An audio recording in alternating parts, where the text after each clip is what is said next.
Assalamualaikum warahmatullahi wabarakatuh.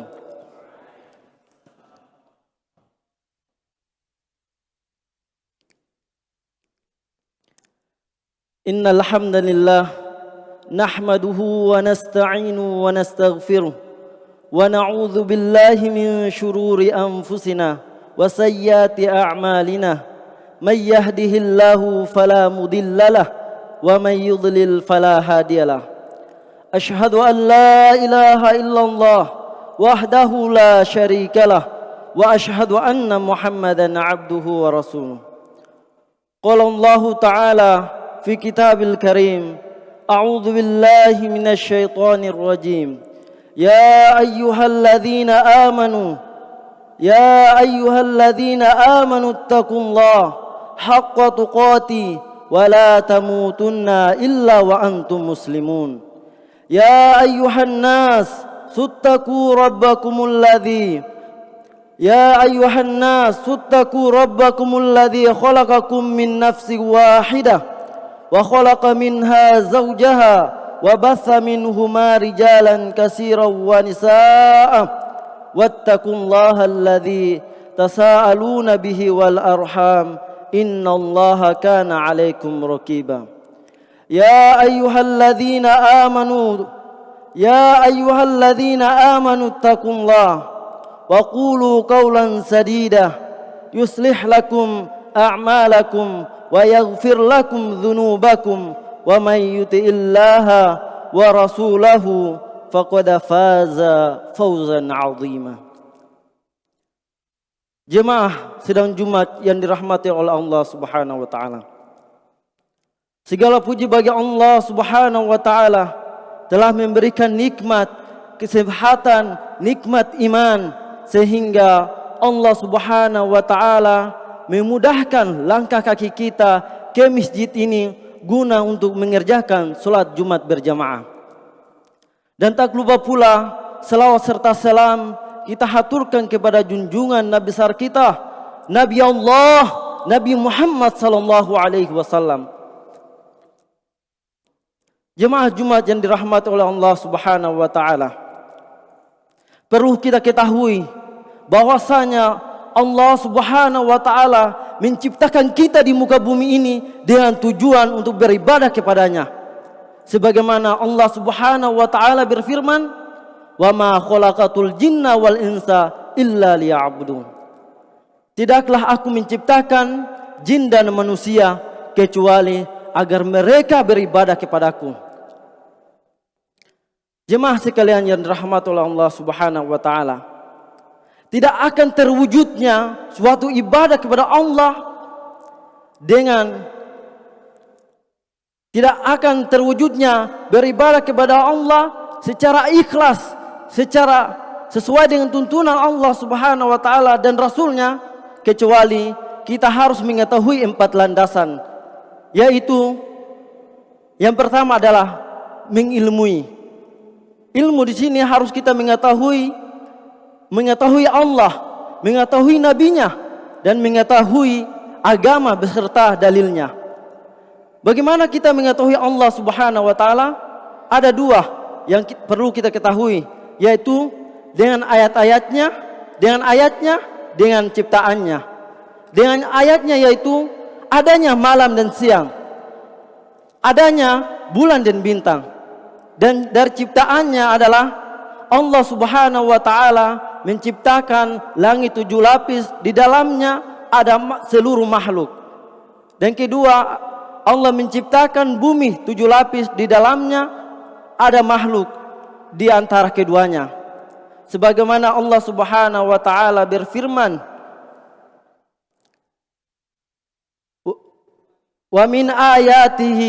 Wa min ayatihi al-lailu wan naharu wasyamsu wal qamar la tasjudu lisyamsi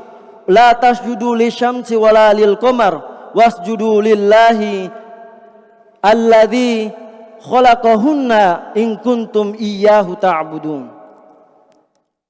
Dari ayat-ayat, dari tanda-tanda Allah Subhanahu wa taala adalah adanya malam dan siang, adanya matahari dan adanya bulan. Dan janganlah kalian beribadah kepada matahari dan juga pula kepada bulan. Allah Subhanahu menegaskan di sini, beribadahlah kepadanya. Beribadahlah kepadanya. Dialah yang menciptakan langit dan bumi. Dia yang menciptakan langit dan bumi. Apakah kalian benar-benar betul-betul beribadah kepada Allah? Dan inilah perlu kita ketahui agar seseorang hamba itu mengenal Allah. Dan kedua, bagaimana kita mengenal nabinya? Kita harus mengetahui namanya, mengetahui keturunannya, bagaimana cara Rasulullah sallallahu alaihi wasallam bagaimana Rasulullah sallallahu alaihi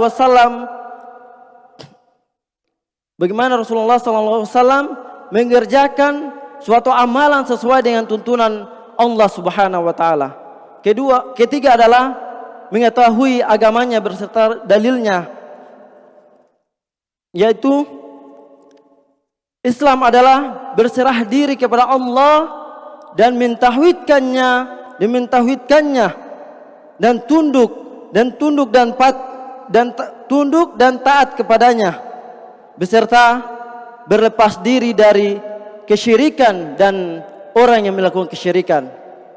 Dan kedua adalah beramal dengan ilmu tersebut. Bagaimana kita melakukan amalan tersebut agar diterima oleh Allah Subhanahu wa taala?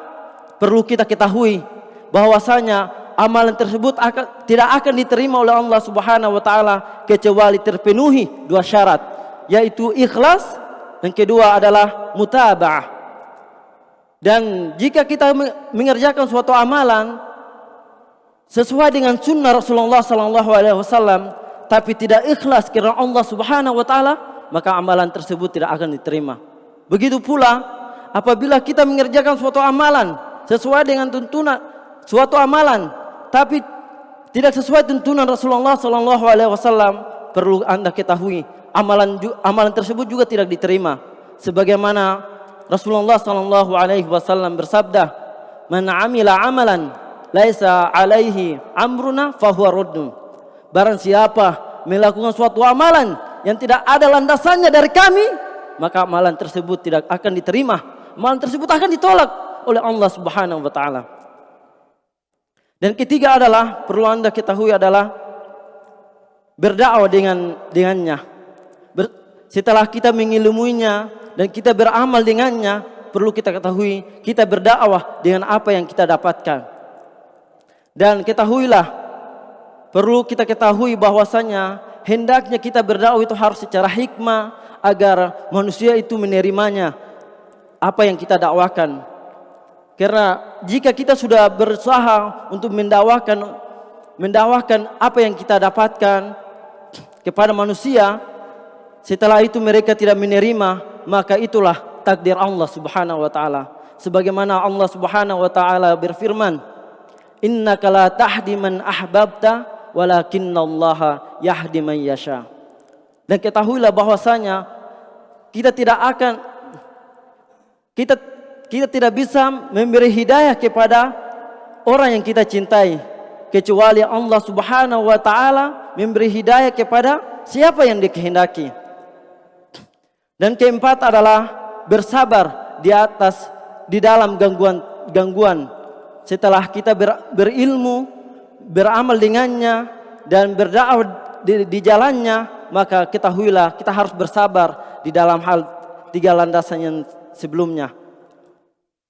Jemaah sedang Jumat yang dirahmati oleh Allah Subhanahu wa taala.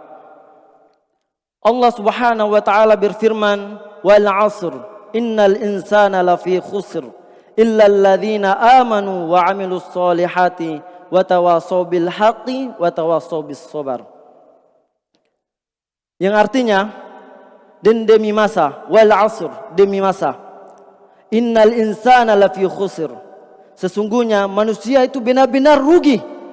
Kecuali illalladzina amanu, kecuali orang-orang yang beriman, wa amilus solihati, dan melakukan amalan soleh, wa tawasaw bil haqqi, saling menasihati dalam kebaikan, wa tawasaw bis sabar, dan saling menasihati dalam kesabaran. Aqulu qawli hadza wa astaghfirullah wa lakum wa atubu ilaih.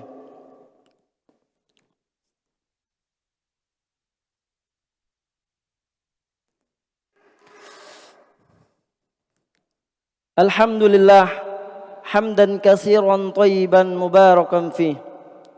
Asyhadu an la ilaha illallah wahdahu la syarikalah wa asyhadu anna Muhammadan abduhu wa rasuluh. Allah Subhanahu wa taala berfirman, "Wa ma khalaqatul jinna wal insa illa liya'budun." Tidaklah aku menciptakan jin dan manusia kecuali agar beribadah kepadaku. Maka Syekh Shalih Al-Fauzan hafizahullahu taala menjelaskan faedah dari ayat tersebut. Dari ayat tersebut yang pertama adalah menjelaskan hikmah diciptakan jin dan manusia.